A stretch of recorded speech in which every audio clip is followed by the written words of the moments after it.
At this age, I'm about 14 years. I'd never seen a man naked, but here he was, a fully grown man, not a kid, naked in my presence. And I started screaming. I thought this guy is here to rape me. So I screamed. And my mother heard me and she came out. What I received from her, she looked at the man and she slapped me. Then I'm wondering, what is this like? I thought he's supposed to reprimand this man for being naked in front of us, the kids. She's beating me up. And I'm asking, Mom, what's wrong? And she was asking, are you a kid? I said, you are a prostitute. If you cannot tolerate this man, walk out. He is my husband, he's here to stay, you have to bear with everything. When he gets drugged, he removes his clothes. So you have to bear with this. So he held the man's hand and they went to the room now where my mother was spending the night. Sasa nikaishiwa na usingizi, sikulala, because first of all, I was feeling like I'm imagining things. It was not feeling real. So whenever I needed anything, she told me to go to streets, meet men, and to let them use me and give me money instead of me disturbing her, because after all, I'm just a prostitute.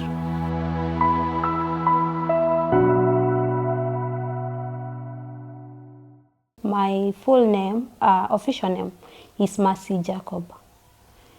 I'm 26 years of age. So I stay in Nairobi town. But while I was growing up, my life revolved around Mombasa County and Makueni County. Mombasa County because my father owned a tourist hotel just along the coast. And Machakos because we had a land there. So from time to time we were moving in between the two counties. So today I've chosen to share my story to the world because I have several reasons.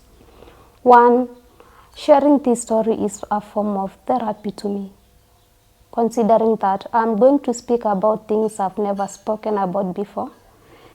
So I'm just trying to draw attention, like, yes, things are happening all over the world. We rarely talk about them because we are afraid of what people will think about us, what our family will say once we speak about the things they are doing that are negative to us. So my story dates back to 1996. That is when I safely landed into this world. A pink jet, of course. So I grew up in a complete family. By complete, I mean I had my father, my mother, and siblings as well.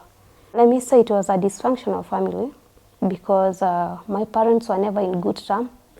It's like they had never been in good terms even before I was born. So there was constant friction between the two of them. And I remember, like almost every now and then, my mother, they would have issues and my mother would move out. So she chose to go to stay with my grandmother, or sometimes she chose to go out and do her life elsewhere, far from my father. And I started making choices at that young age. When this happened, I think it's about 4 years, is when I was to choose whom to stay with.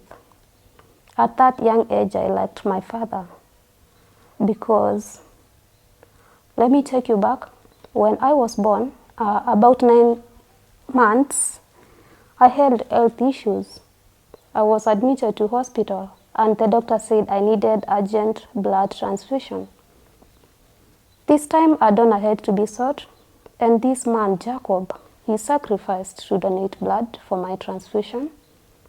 After that, I was not well. I ended up landing in multiple illnesses every now and then, different symptoms, different illnesses.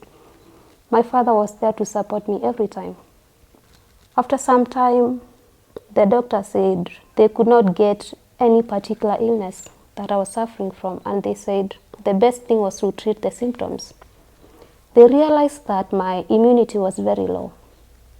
I would not fight even the small illnesses. So what they did is to put me under special medication. I mean, just to treat every symptom that came up, and then diet, just to cope up. It was like managing the condition that I had, that I never got to discover the real disease. So my father was there to encourage me. In fact, at some point, the hotel at course was sold out. to raise money for my medication. That money was not enough, and then we had to sell the land. And that is how our life turned from good to worse. But my father was a good man. He had never showed me any bad side. He was a good man. My mother, on the end, she has never appreciated me in anything. First of all, she thought I am the reason as to why the family was that poor. The hotel was not there. The land was not there. Things were not working completely. And she said, I'm the reason. She hated me from that young age. At this young age where I had to make such choices like whom to stay with, most of the time I chose to stay with my father because I liked him. Just naturally, I liked my father. But considering that I was very young, my mother chose to stay with me by force. Not because she wanted me, no.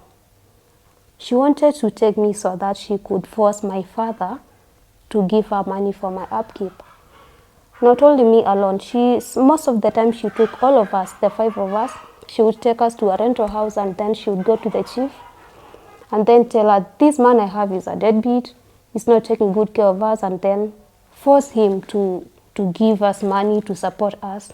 Now my father would not agree to this because he would tell her, if you really want me to support the kids, let me stay with them. Let me provide for them while they are in my presence, but you don't have to take them away. So these are the kind of fights we are constantly involved in. I remember even simple items I really had to beg, and she would tell me to go to streets, to go meet men and get money. That is even when I was young, when I was growing up. Whenever I needed something from her, she would tell me, no, you are so lazy. You know, due to my constant illness, I could not perform the usual duties like my age mates could do. So she referred to me as someone who is so lazy, someone who just wants to have everything without making an effort. So whenever I needed anything, she told me to go to streets, meet men, and to let them use me and give me money instead of me disturbing her, because after all, I'm just a prostitute. So at around 10 years, at this point, I could really understand things. And I really wanted to know, why does my mother call me a prostitute? How come she doesn't want me at all? It is true the family is poor because of me. We have nothing, literally nothing, because of my medication. But I do not know, why am I a prostitute? What have I done to deserve this title? So at this point, I sought to know the truth. And I started seeking answers from these questions that I had. So many times I remember asking her, surely, why do you call me a prostitute? But she offered no answer. And now she had recruited my siblings to call me the same. And one of my sisters now, who is much older than me, she would tell me, Mercy, you know what, from the way you laugh, from the way you look, everything of you resembles that of a prostitute. My mother is correct. At that time when I was seeking answers, someone whom I term as a reliable source offered to tell me the truth. And she told me, Mercy, at a point when your parents were having disagreements, they did not separate, but they stayed in the same room, but living different lives. So what your mother decided to do, she decided to seek peace, to seek companionship from someone else, just a neighbor around. And their relationship matured while he was still with my father, Jacob. And within no time, I was conceived. Now me, Mercy. When I was conceived, at this time, it's like things are working out now with my father, Jacob. So it's like with time, my mother decided to maintain both men. He never told my father, Jacob, that I was from another person. So he conceived, and when I was about to be born, my mother disagreed with this other man. He was a shopkeeper in that environment. When they disagreed, I'm told the reason is the guy was promiscuous, is why my mother decided to end that relationship. That sounds ironic, but yeah. So when the relationship ended, my mother decided to concentrate on her husband, now Jacob. So when I was born, I was being referred to as a prostitute because my biological father was promiscuous. So all this hatred is because my mother's affair with this other man did not materialize. That anger she had towards this man, she was focusing it to me. Like she would see me in this man. Like when she looks at me, she would feel like I'm that man. So she did not have another way to control this anger but to hate me, to show me that I'm useless because that man is as useless as well. And something I'm told that I completely look like my biological father, this other man. And to conceal this fact, when I was born, my mother said that I looked like her grandmother who had died a long time ago. So now this prevented my father from thinking outside the box. So he thought, yes, Mercy looks like my wife's grandmother who died a long time ago. So my father did not have any reason to doubt whether he was my biological father. So up until the time he died, I think he did not know that I'm not his biological daughter. Sometimes I really think that I should get the truth from her concerning this affair. The problem is she has never created the safe environment for me to ask these questions and get answers. Yes, we do talk. I forgave her. But this is an issue. It's like she can never encourage me to talk about it. She doesn't want me to talk about it anywhere. So now that my relationship between my mother, my siblings was not working, it is only my father who seemed to side with me. I ended up being drawn so much to my father than the rest of the family. At a point, they felt like he was favoring me. They felt like he was giving me special attention. And this was a cause for more hatred. At some point, I lost so much weight. And now I got stigmatized in that neighborhood. Everyone thought I was HIV positive. Because when my age mates are going to school, I'm not going to school. When others are out there playing, I'm sleeping all the time. I'm taking medications. Then at a point, my body is getting yellow all over. I was suspected to be HIV positive. I really needed to get peace. And at that young age, the only place I found peace, solace, and comfort was in my books. And I read them so well. Actually, I could even read using a torch at night. And I think that's how my eyes got affected. I cannot do without specs. So I used to study so hard. I was performing, topping in my class all the time. But I was not at peace. Because my parents now were like their constant battles were affecting me. Every time I'm trying to concentrate, I could remember, like, these people were fighting last night. And now that was another disruption. So I was ever lonely. If not studying, I'm somewhere crying. I'm somewhere in a corner alone. I had that life that I never wanted to associate with anybody because I felt no one liked me apart from my father. I attended so many schools because due to my illness, I could not be consistent in school. I really did not want to talk about my family anywhere. I was like existing alone. I never wanted to associate with my family members. At some point, I could say I'm the only child. I don't have siblings. And I remember saying my mother is dead. I felt like in my life, she was dead. She was not there. She was not contributing anything towards my development, my growth. And in class 7, I was made the deputy head girl. The teachers liked me, and again, now away from books, I was finding another peace from my teachers. From that serene environment, from my father's and mother's fights, from the hatred, from the stigma in that environment I grew up in. So I found peace now and comfort in this school, in these teachers, in these books, and all was well.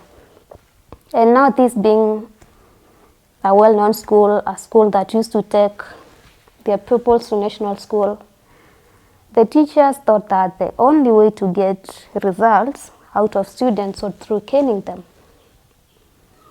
And we were caned seriously. We had to persevere because they thought it's the only way to make us perform. Being a candidate class, we were to do exams every now and then. Like after every 2 weeks or 1 week, we sit for an exam, This meant like the beatings are going to multiply. And in this school, the teachers were doing something that I don't really recommend. It's like they were classifying us into brighter and brilliant students, average and below average. So now if you found yourself in this category of bright students, then you really had to work hard. It meant in every subject you have to score above 90. If you scored less than that, you had a case to answer. You would answer the case in form of strokes. So we were under pressure to perform, and we had to perform by force. Now, after this indexing exam, I fall ill, and my father picked me. He took me to hospital. The doctor realized that I had malaria that was advancing like towards my brain. I think it's called Cerebral Malaria. He said if the malaria was not treated, it would damage my brain. And they said the only way was to put me under very strong anti-malarial drugs. And they did that, but the side effects of these drugs were now worse than the disease itself, because I could experience temporary memory loss. My sense of hearing would disappear. Like once I take the medicine, I cannot hear anything. I'm not able to think. I cannot coordinate mentally, and then my body would tremble. Like I would shake such that I cannot even hold a pen. And I remember after medication, I really wanted to go back to school. I was avoiding home. I was going to that peaceful environment. So I told my father, now take me back to school. I stayed home for 2 weeks. When I landed in school, the next day we were to do an exam. And in this condition, I thought it would not be wise to do that exam. Remember, the malaria was affecting my mind. I was not thinking straight. And then in addition to that, the side effects are making me lose memory. I approached our class teacher, who was also our mathematics teacher. And I told her, Madam, please, I'm not able to do this exam. The side effects are outweighing me. So kindly let me not do this exam. I'll do the next one. But she told me, Mercy, you've been a nice girl, you've been performing well, we know you to be intelligent. So you don't worry, do this exam, and whatever you're going to score, don't be scared. Use the results to revise for next exam. They said, oh, this is a legend. I think she has a point. I decided to do that exam. So that morning we woke up and the first paper was science. Now our teacher of science, we used to call him Deadly, because he was known for caning us. This is someone who would break someone's hand, leg, and he saw nothing wrong with it. He would beat you until he breaks your back. So you would go to your people to get treated, you come back, some would go for good.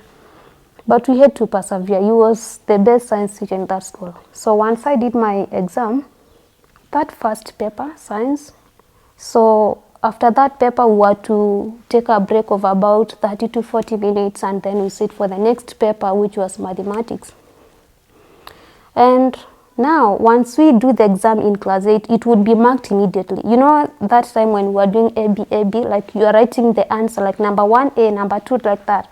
So this time round, the teacher would go to supply now the papers to another class to mark immediately. So before you sat for the next paper, you'd know what you scored in the previous paper. And before we sat for mathematics paper, I heard this teacher calling me, Mercy Jacob, come out. Remember, I'm trembling because of side effects. Now the trembling multiplied. And now the comedian in me was asking me, Mercy, have you scored a 0 this time round? What have you scored? I got out and this man was holding the paper. I had scored 98%. I'm in class 8, I'm scoring 98% in science. But that was not accepted in that school. How can you miss one question? So the teacher was shouting, like, how can you miss a question on insects? Like insects, insects, how can you miss? Then, before I would answer, he was pulling me, like, come here. I was following him to the office, and now I was trying to defend my case. Sir, please don't beat me. I'm unwell. Don't beat me.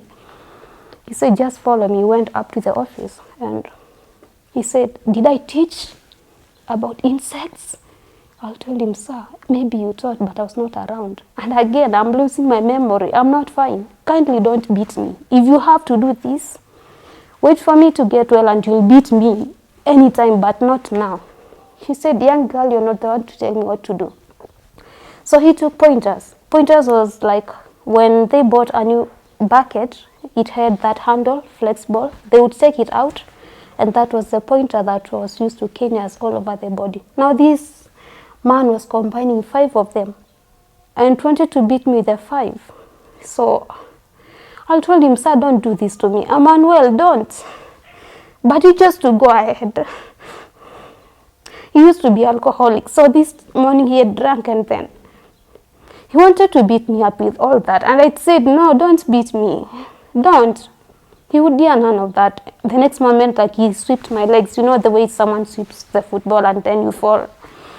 And he was beating me thoroughly. I tried to shout because that mathematics teacher was just around. I wanted her to hear and intervene, but she never heard. So this teacher went on beating me, knocking my head against the floor, and all of a sudden, my body went numb and I would not feel anything. It's like I collapsed.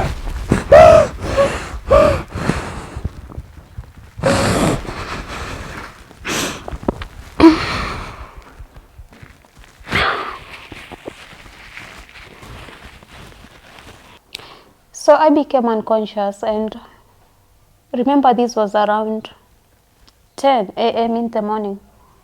When I woke up, it was about 6 and I was at home. And I was asking my father, why am I at home? What happened? So he told me, matron called me and told me you fainted while doing your exam. They tried to give you first aid, you never woke up, and they called me to pick you. I took you to the hospital. I explained to the doctor that you are under medication, very strong, and he said probably that could have made you faint. And now the doctor realized that you had blisters and marks all over your body.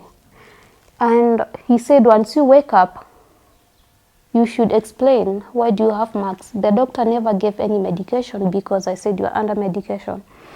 At this time, I tried to remember what had happened to me, and I said, Dad, I never fainted. I was beaten up for scoring 98% in science. So I was beaten up until my body grown up. I could not feel anything, and I think that is why they say I fainted. I just became unconscious. And my father said, I don't know why they would treat you like that. Have you done any mistake there? I told him, Dad, I'm the deputy head girl in this school. I'm not in any, I've never been in any mistake since I started schooling there, so I did not do anything to be beaten.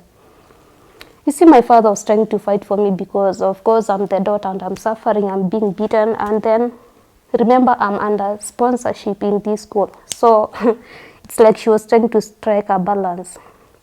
And I remember telling him, I'm not going back to that school.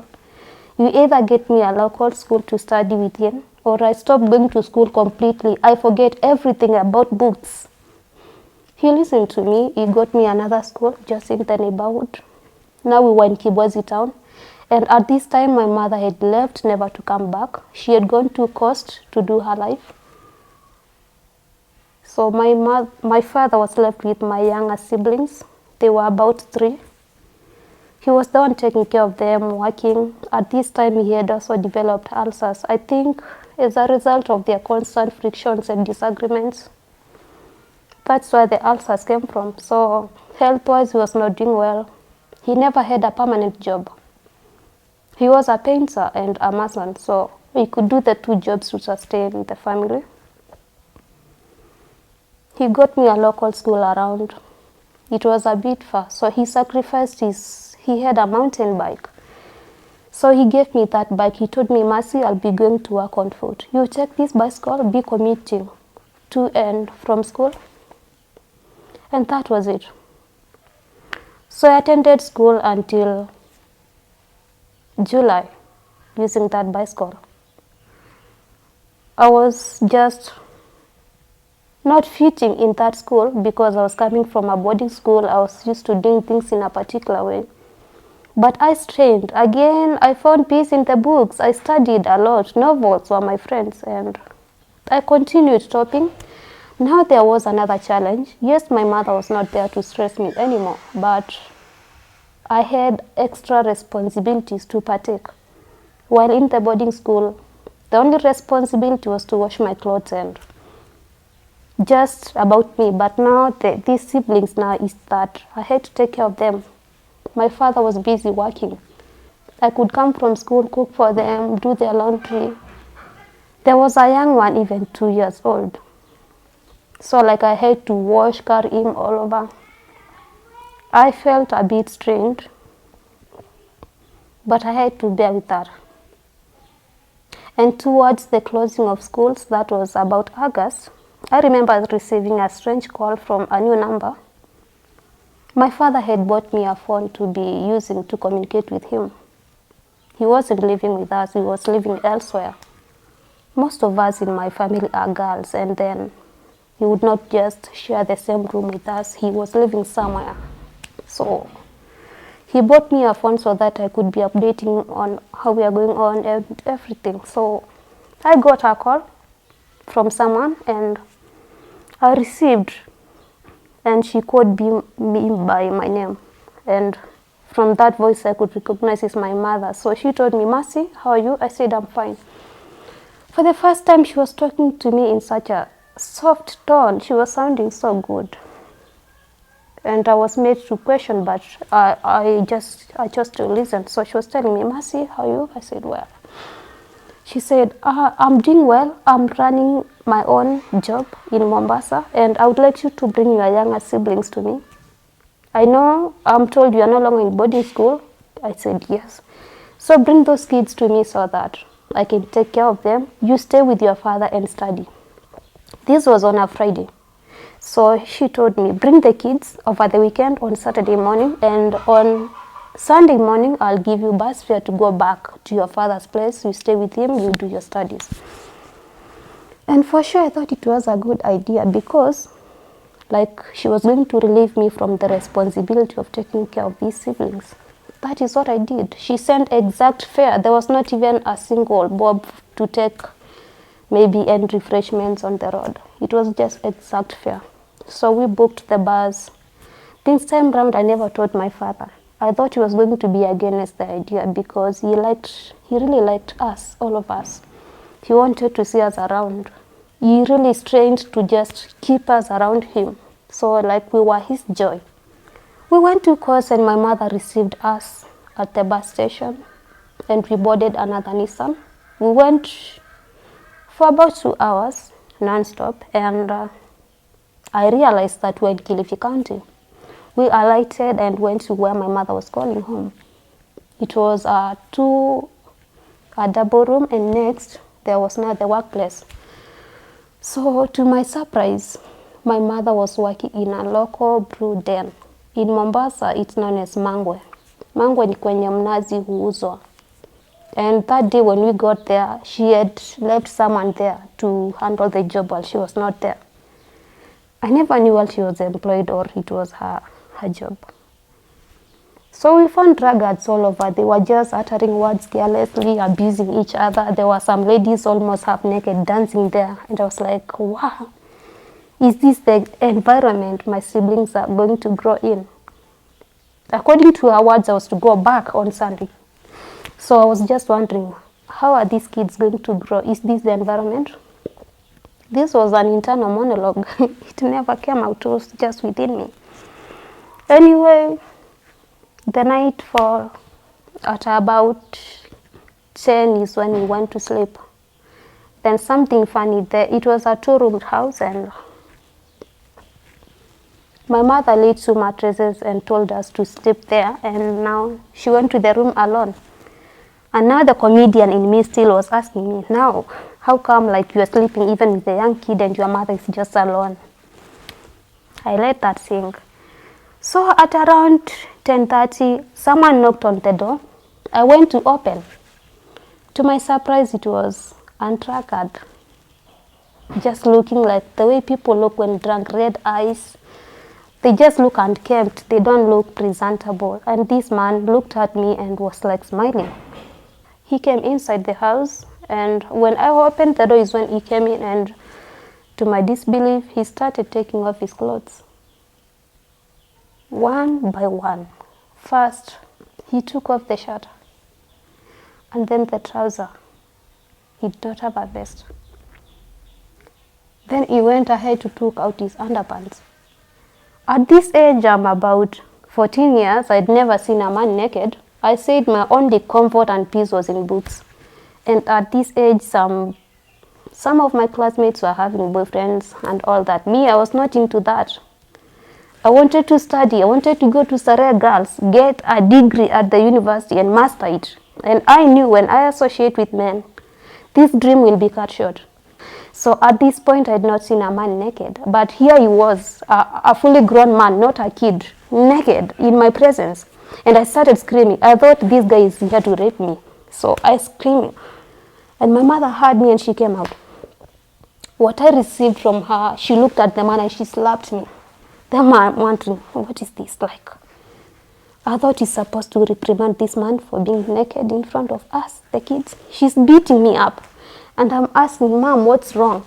And she was asking, are you a kid? I said, you are a prostitute.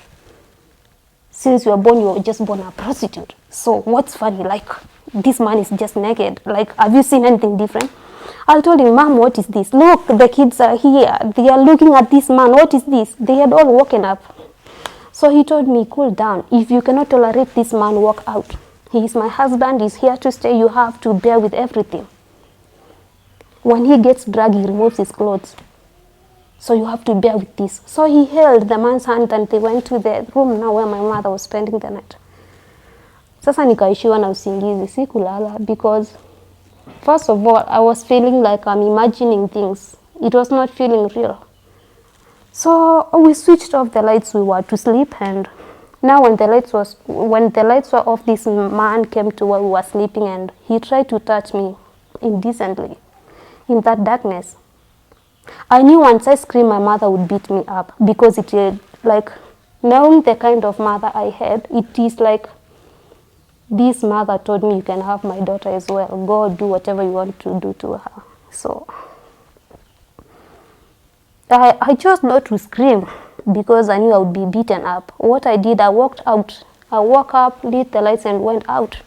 So for the rest of that night, I spent outside.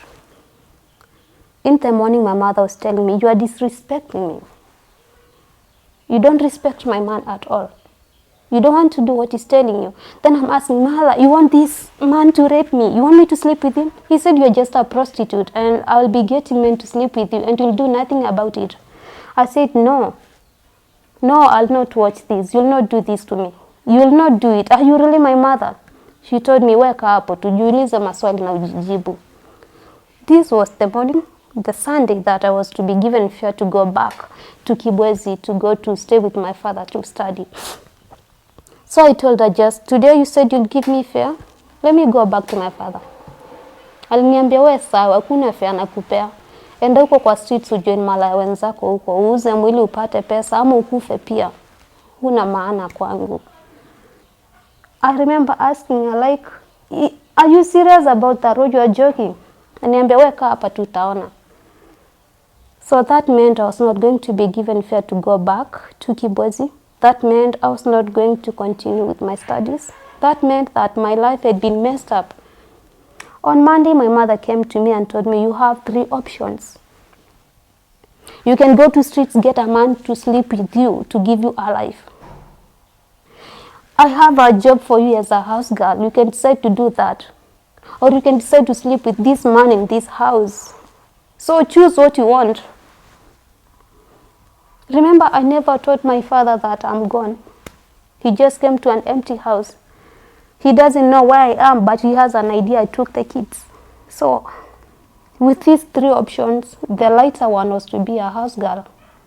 And that's why I was dragged out of that room and I was taken to someone to be a house girl, against my wish. Against my beliefs, I never believed that at a point I could be a house girl. At a point, I could be forced to sleep with someone, and if I don't agree, I'll be kicked out of the house. So now she told me if I chose to sleep with that man, I could stay there in peace. But now that I chose to disagree, I had to be a house girl, and that was it. So I was taken to somewhere in Kongwea. Those who know Coast, Kongwea is in Lights, somewhere at the market. There was a lady who had a kibanda. She used to sell food, but she was staying Kisauni, just a distance away, like a kilometer away. So this lady had 2 kids. One boy, 16 years old. Another one was 14, my age mate, but was a special kid. Like, he would not go to the washroom by himself. He would not feed himself. He would not do his laundry. So I was a total caregiver to this 14-year-old kid who was my age mate. And I was also taking care of the other son, who is 16 years old, together with the household. And I did everything so well. I still had health issues. My back was paining so much. But this woman would not understand. She told me, you are here to work, just work. And I had to work.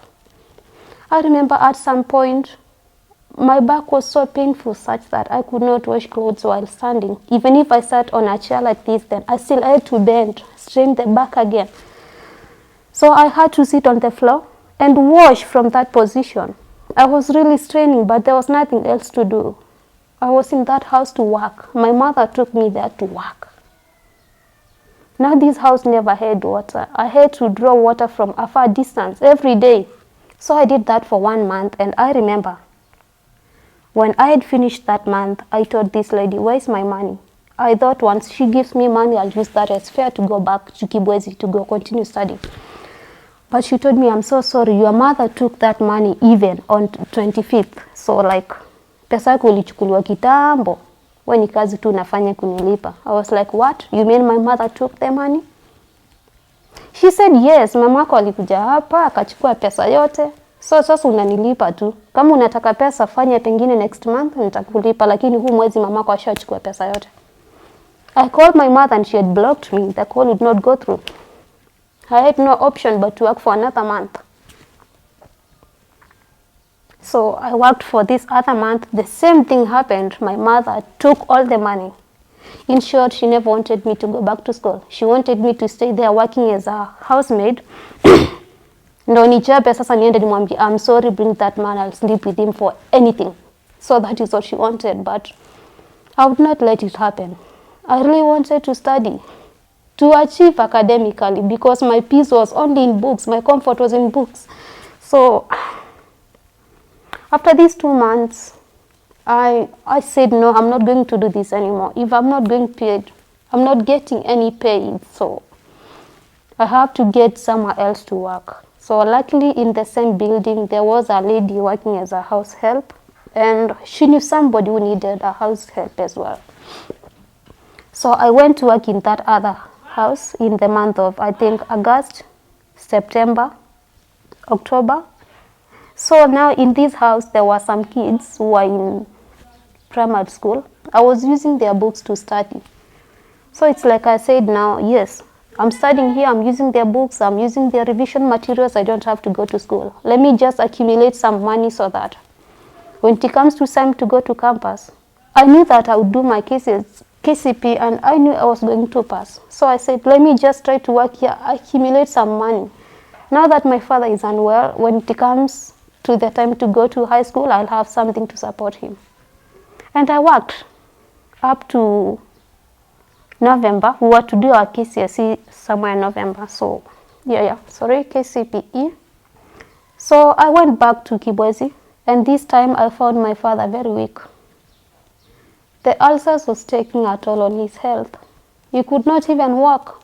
Was just lying on a mattress somewhere outside, and my uncle was there making porridge for him. He told me, Mercy, since you went, your father has never been okay. Look at him. And I was telling my father, Dad, I'm sorry, I've caused you all this. And he told me, no, Mercy, I blame your mother. I blame your mother for taking you away, for telling you to take the kids away. So, like, my father was even sorry for me. I told him, no, Dad, I'll do my exam, and I'll go back to Mombasa to work as a house girl, and I will support you with whatever I have.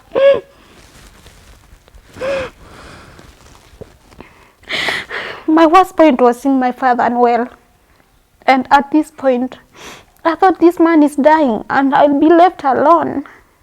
I have no one. Practically, there is no one to look after me. So this man is going. How my life is going to be? What am I going to do? So I did the CPE and I went back to Coast. Just when I had landed into that house, I got a call and my father was no more. What I had suspected had come true. My father had passed away. And he passed away alone in the house when no one was around. There was that uncle who was taking care of him. But he passed away alone. When I got this news, I never believed. So I tried to call his phone. For the first time, it never rang. And then the next time, my auntie received, and I was telling her, tell me my father is not dead. I remember she told me, Mercy, just come home. Then I was asking, is my father dead? She told me, Mercy, just come home, I shall tell you everything. And that is what I did. I went back home and my father was dead.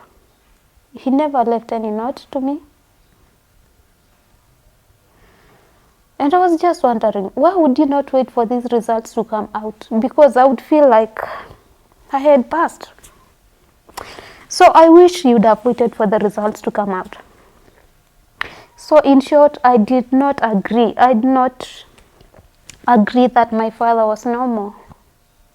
I was in denial. Even when he was being buried, when I saw them laying, like covering that grave with soil, I was denying that he was the one being buried. I thought he was still around. We buried my father, and during the same days when my calling letter came, I had passed. I had been called to Stare Girls, but my father was not there to celebrate me. Stare Girls was my dream school. That is why he kept on encouraging me to go. So yes, I was going to attend Stare Girls, but he was not there to witness it. And I felt so much pain. So when this letter came, like I just heard about, it was around January. So I did not have enough time to mourn my father. The letter came and within 3 days I was supposed to report to Stare Girls. Now it was a sponsored school. And I knew that I was not going to worry about school fees. I was not going to worry about anything, but my problem was I was going to survive without my father. The man I had known to be my father, like the one who had done everything for me, the one who stood up for me when the world was against me, the one who encouraged me, was no more. And he was not going to come back anymore. I was still in denial.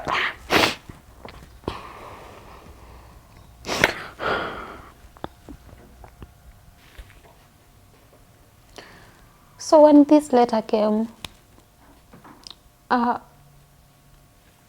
it was a sponsored school, yes, but I needed some items and I needed to contribute some money for uniform. In the letter, I needed 10,000 to go with it to school because I was to get uniforms from school.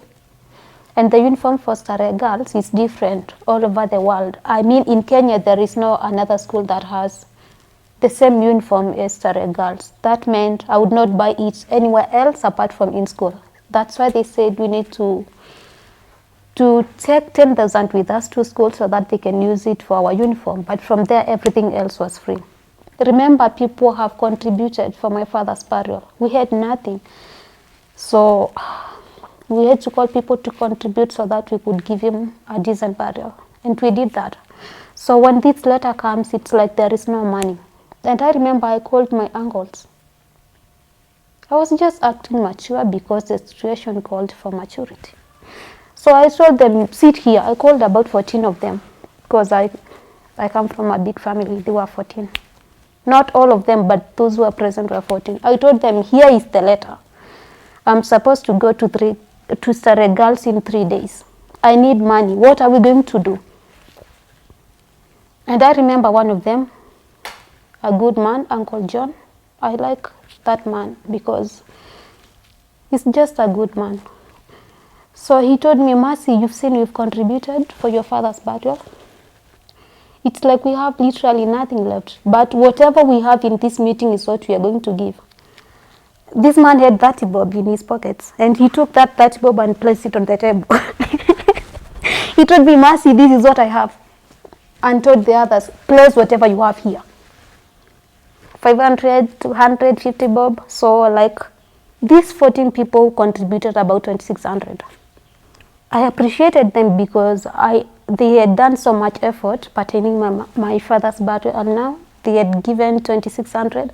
I told them, you've done so well, but we need more. We need 10,000. Uncle, we need 10,000. You have to do more. And now they were laughing and telling me, Mercy, what do we do? This uncle said, Mercy, we shall try to contribute. And if we don't get the money, I'll get my cow. I'll sell that cow. And you'll go back to Seregals. I mean, you'll go. It was my first time, not back. You'll go to Seregals and you'll study. And I was feeling like I can see my father in this man. This man has some attributes of my father. The art of sacrifice. He's sacrificing the cow. For me to go to school, this is such a good thing. So now, away from these uncles, I had a relative. Someone who had seen me grow. Someone who saw me the day I was born. Brought me up. You know the way you babysit a kid, you give them food, you give them a shower, you walk around with them. Someone who had done all this to me. While I was discussing with my uncles, he was somewhere listening, and after that meeting, he called me aside and told me, Mercy, these men, I know they cannot contribute the money you need. You need 10,000, right? I said, yeah. So he told me, Mercy, these men will not give you this money, considering that we need it urgently. So what I'm going to do, personally, I'll take 5,000 out of my pocket. I know my politician friend is going to give me a lot of money. So we are going to combine my money and that politician's money and other people's money, and you'll have even more than 50,000. You will go to school, you will have pocket money. And if you want, I'll keep this money for you. You know, we are talking about the money. It has not been raised, but it is as if he has it in the pocket. He told me, I'll keep this money for you such that whenever you need something, I'll send you money to school. And I said, this is another deal. Like, things are just working out for me. Someone wants to sell the goat, and then another one is offering to give me 5,000 cash, and then organize the friends to contribute. I said, things are working. I think my father's spirit is just hovering around and making things work for me. At that time, I knew God existed, but I was not such a believer. So whenever things were working good for me, I thought, now my father is making them happen. So I was saying, Jacob's spirit is just within, working miracles for Mercy Jacob, and wow. So this guy said, I'll do all this under one condition. Once you close, every holiday you have to spend it in my place. And this is obvious. You know your mother does not like you. This guy knew my mother does not like me. He knew I'm unwanted in my family. He knew my only friend was my father, and it's normal. So he told me, like, it is a favor. You literally have nowhere to go. So what I'm going to do, every holiday I'll send you fare. You'll come spend with my family. Mind you, he was doing well. He had a job. He had a family with 2 kids, and life was working well for them. And I said, this is in addition, another favor. Jacob was still working miracles for Mercy. So I was taken to school by this good uncle of mine. When the time came, all was well. I continued topping. I continued shining. In science congress, I could do so well. In mathematics contest, I was still shining, and I was liked by all the teachers. Life went on. We closed. The first time I went to stay with this family, all was well. But something funny is that this man was not helping me in any way. When I was in Seregals, he would only send me fare once we closed. So while I was there, I faced a lot of challenges financially because, yes, I had no responsibilities, but as a lady, you need various items, you need shopping, you need some pocket. I never had this from him. He had promised to support me while I'm in school. The extra money that his friends gave me, I don't know why he took it. He gave me exactly 10,000 when I was reporting to school.